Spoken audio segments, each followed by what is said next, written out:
Hello everyone! Ayan, for today's video is gagawa po tayo ng fresh manga. Ayan, yung binubuksan ko po, ayan po yung mango powder. Powder po, mango powder.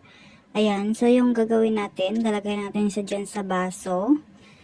Tapos, lalagyan natin ng mainit na tubig dahil tutunawin po natin yung powder. Ayan. So, tingnan nyo po kung paano ko po siya gagawin. Ayan. Nilagay ko lahat.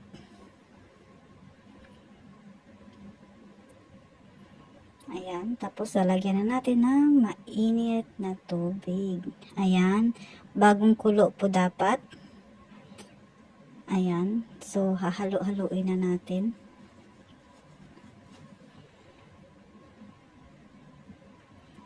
Ayan.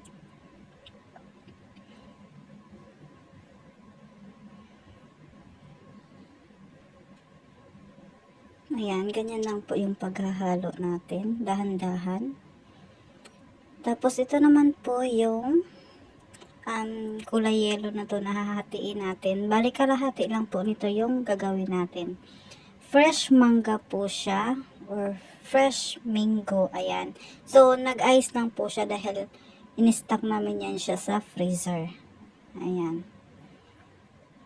So, kalahati lang po niyan ang gagawin natin dahil konti nga lang po yung mga amo ko dito.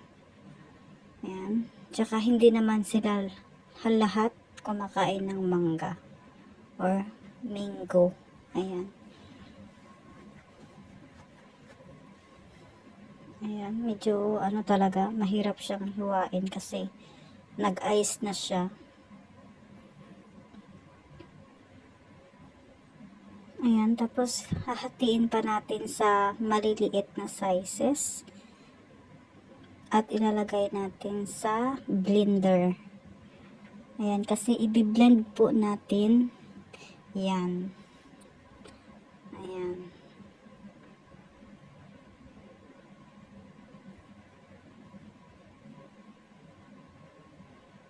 Ayan, pasensya na po guys kung wala akong gloves kasi hindi po talaga uso yung gloves dito sa amo ko. Ayan.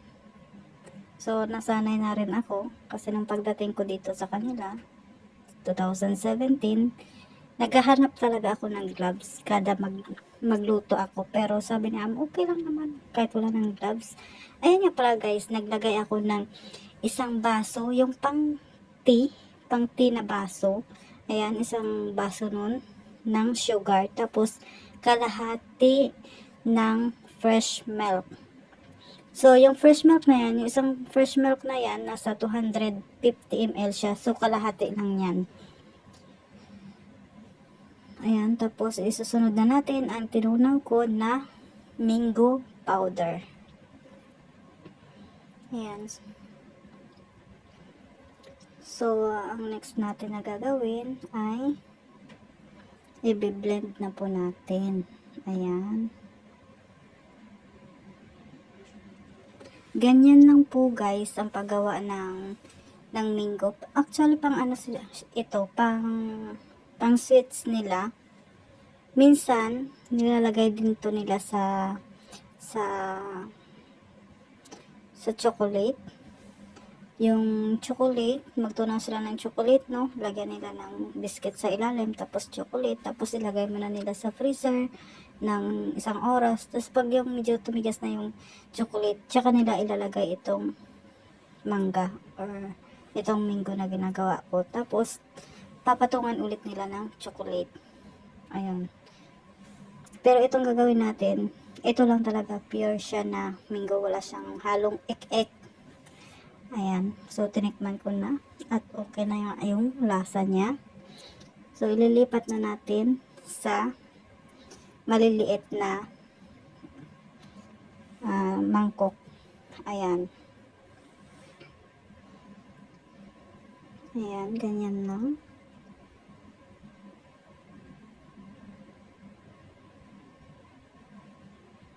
So, ang pinaglagyan ko, bali, 6 na pirasong cup. Ayan.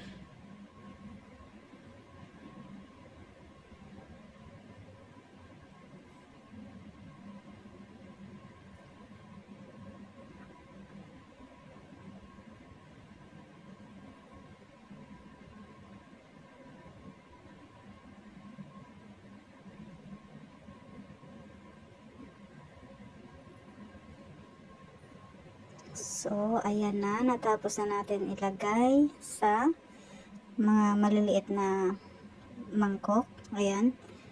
Or tasa. Tasa dito kung tawagin. Tapos, ilalagay na natin ito sa ref. At hayaan na lang natin hanggang sa lumamig. At kung gusto nilang kumain, ayan, kuha na lang sila.